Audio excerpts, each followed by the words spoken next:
भारतीय ऋतु चक्र में बसंत को ऋतुराज कहा गया है।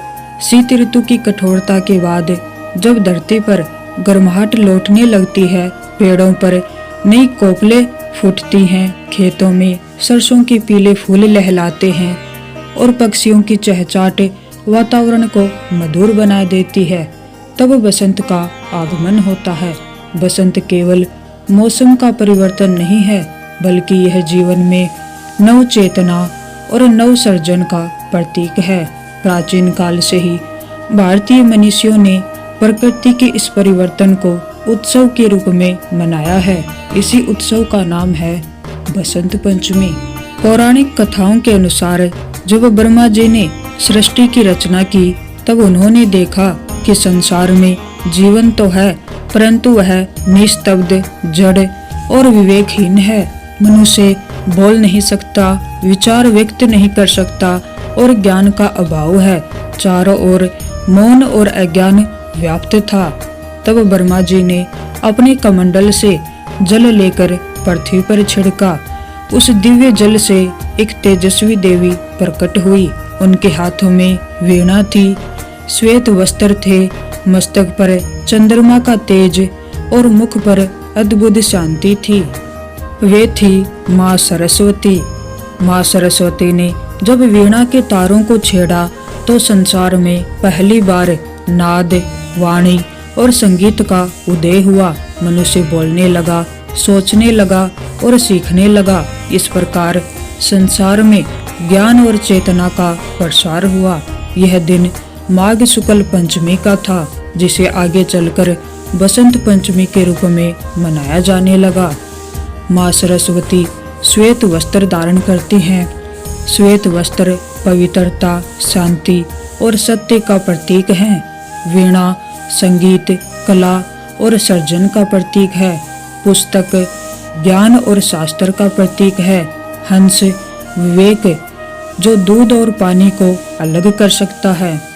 कमल आसन, जो वैराग्य और आध्यात्मिक चेतना का प्रतीक है। इस प्रकार माँ सरस्वती केवल देवी नहीं, बल्कि ज्ञान में जीवन शैली का प्रतीक हैं। बसंत पंचमी के दिन पीले रंग का विशेष महत्व होता है। पीला रंग सूर्य, ऊर्जा, समृद्धि और आशा का प्रतीक है। बसंत ऋतु में प्रकृति स्वयं पीले रंग से सज जाती है। सरसों के खेत, फूल, धूप और आकाश। इसी कारण इस दिन पीले वस्त्र पहने जाते हैं, पीले पुष्प चढ़ाए जाते हैं और केसर युक्त मिठाइयाँ बनाई जाती हैं। यह रंग मनुष्य के मन में सकारात्मकता और उल्लास भर देता है। बसंत पंचमी की कथा के अनुसार एक बार देवताओं को एक असुर से भय था, जिसे केवल शिव पुत्र ही मार सकता था। किंतु शिव जी तपस्या में लीन थे। उन्हें समाधि से बाहर लाने के लिए देवताओं ने कामदेव को भेजा। कामदेव ने बसंत पंचमी के दिन शिव जी पर प्रेम बाण चलाया।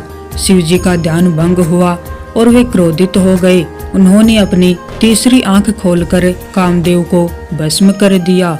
बाद में रति के विलाप से द्रवित होकर शिव जी ने कामदेव को अदृश्य रूप में पुनर्जीवन दिया। इस घटना के कारण बसंत पंचमी को प्रेम और श्रृंगार का पर्व भी माना जाने लगा।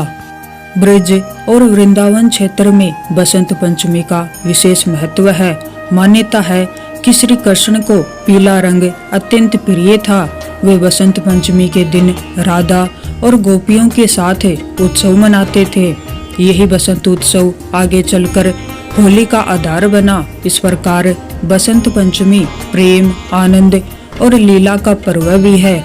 बसंत पंचमी को शिक्षा का शुभ आरंभ दिवस माना जाता है। इस दिन बच्चों का विद्या आरंभ संस्कार किया जाता है। उन्हें पहली बार अक्षर लिखवाए जाते हैं। एक बार की बात है, देवताओं में यह चर्चा होने लगी कि संसार में सबसे बड़ा बल क्या है, ज्ञान या धन। इस प्रश्न का उत्तर जानने के लिए सरस्वती माता और लक्ष्मी जी स्वयं पृथ्वी पर आई। सबसे पहले वे एक ऐसे घर में गई जहां बहुत धन था, सोना चांदी भरा हुआ था। लेकिन घर के लोग झगड़ालू, अहंकारी और अज्ञानी थे। लक्ष्मी जी बोली, यहाँ धन तो है पर सुख नहीं। सरस्वती माता ने कहा, जहाँ ज्ञान नहीं वहाँ धन भी टिकता नहीं। और सच में कुछ समय बाद वह घर नष्ट हो गया। फिर दोनों एक दूसरे घर में पहुंची, जहाँ धन कम था लेकिन लोग शिक्षित, विनम्र और संतुष्ट थे।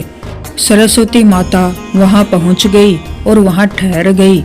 लक्ष्मी जी मुस्कुराई और बोली, जहां तुम रहोगी वहां मैं अपने आप आ जाऊंगी। कुछ ही समय में उस घर में समृद्धि भी आ गई। एक और प्रसिद्ध कथा में कहा जाता है कि लक्ष्मी जी हमेशा सरस्वती माता के पीछे चलती हैं, क्योंकि सही ज्ञान के बिना धन सही मार्ग पर नहीं चल सकता। लेकिन यह भी सच है कि केवल ज्ञान हो और कर्म न हो तो जीवन अधूरा रह जाता है। इसलिए शास्त्र कहते हैं कि ज्ञान मार्ग दिखाता है और धन उस मार्ग पर चलने की शक्ति देता है। एक कथा यह भी कहती है कि सरस्वती माता पृथ्वी पर नदी के रूप में बही थी, जिनके तट पर ऋषि मुनियों ने वेदों की रचना की। इसलिए उन्हें ज्ञान की प्रवाहमान धारा कहा जाता है। सरस्वती माता का श्वेत रंग पवित्रता का प्रतीक है और हंस यह सिखाता है कि हमें सही और गलत में भेद करना आना चाहिए। इसी कारण पढ़ाई शुरू करते समय, परीक्षा से पहले या संगीत सीखते हुए लोग सरस्वती माता का स्मरण करते हैं। इस प्रकार से बसंत पंचमी की कथा संपन्न हुई। आप सभी को बसंत पंचमी की हार्दिक बधाइयाँ।